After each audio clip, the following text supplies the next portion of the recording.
Olá, e se existisse um plano perfeito para uma vida, sabe? Um roteiro completo para o sucesso, mas ele fosse completamente jogado fora? A história que a gente vai ver hoje é exatamente sobre isso. É a história de Otávio, um homem que tinha tudo preparado para uma jornada incrível, mas que terminou num fracasso retumbante. É um relato muito forte sobre potencial, sobre as nossas escolhas e, claro, sobre as dívidas que a gente acaba criando. E tudo começa lá na colônia espiritual, nosso lar. O narrador dessa história não estava procurando só um conto qualquer, não. Ele queria uma lição de verdade. Ele queria entender a fundo o que é que leva uma alma a fracassar. E é essa busca que o leva até um dos casos mais trágicos e, ao mesmo tempo, mais educativos que existem por lá. E no centro dessa lição está ele, Otávio. A descrição que temos é de um senhor pálido, aparentando uns 40 anos, mas que carregava no olhar o peso de uma vida inteira de arrependimento. A história dele é um verdadeiro alerta, sabe? Sobre uma missão espiritual que deu muito, muito errado.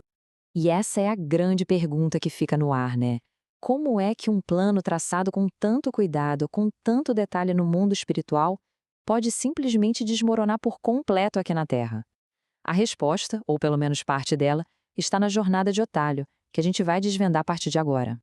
E agora, o mais interessante, a gente vai ouvir a história pela voz do próprio Otávio. É aqui que a coisa fica séria, porque a gente mergulha na confissão dele, onde ele mesmo conta, de uma forma brutalmente honesta, onde foi que ele errou e por que tudo desandou. O que mais choca aqui é essa honestidade. Otávio admite com todas as letras. O fracasso dele não foi por ignorância, não foi por falta de aviso, ele sabia exatamente o que tinha que fazer, ele tinha um roteiro nas mãos, mas ele escolheu ignorar tudo, conscientemente, levado pela vaidade e pela imprudência. Para a gente entender o tamanho do tombo, a gente precisa primeiro entender a altura de onde ele caiu. Então vamos dar uma olhada agora na preparação incrível em todo o apoio que o Otávio recebeu antes de reencarnar. O potencial que foi confiado a ele era uma coisa gigantesca.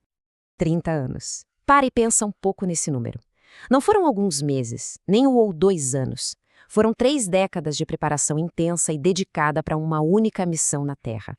Isso já mostra o tamanho da expectativa e da importância que essa tarefa tinha.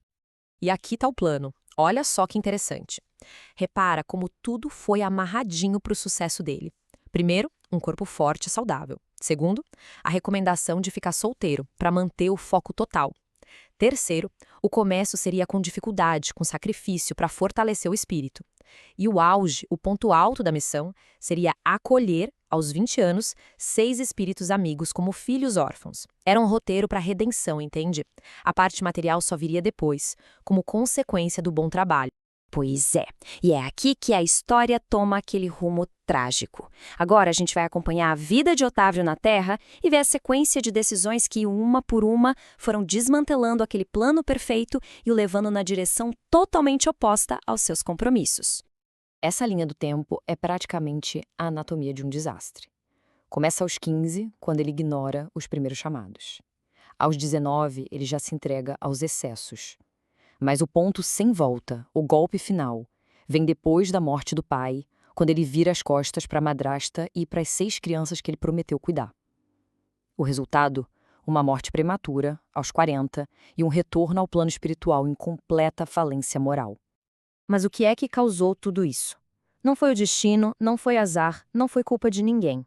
O próprio Otávio aponta o dedo para suas falhas internas, um sentimento de que era melhor que os outros, a desconfiança nos seus próprios guias, uma vaidade que não cabia nele, foram os demônios internos dele que sabotaram a missão inteira.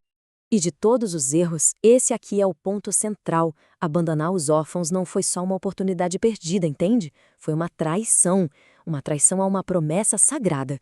Um ato de ingratidão com os mesmos espíritos que o ajudaram por anos. Ele literalmente jogou no lixo seus benfeitores e a maior chance que ele tinha de se redimir.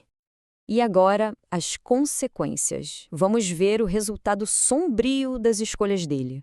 A vida que ele criou para si mesmo, em vez de ser um lugar de amor, de serviço, se tornou uma verdadeira prisão, um tormento inventado por ele mesmo.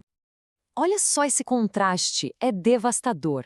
De um lado, o que poderia ter sido uma vida cheia de propósito, de realização. e do outro, o que ele escolheu, uma espiral de sofrimento, doença, desespero e arrependimento. É a diferença gritante entre seguir o plano da alma e seguir os caprichos do ego. Como consequência direta, a vida o empurrou para um casamento que virou sua prisão. Por sintonia, a esposa atraiu um espírito igualmente revoltado para ser filho deles. E juntos, esposa e filho transformaram a vida de Otávio num inferno. Foi um espelho perfeito do vazio que ele mesmo criou quando abandonou sua verdadeira família espiritual. E assim a gente chega na lição final, na conclusão comovente que o próprio Otávio tira de toda essa jornada trágica que ele construiu para si mesmo.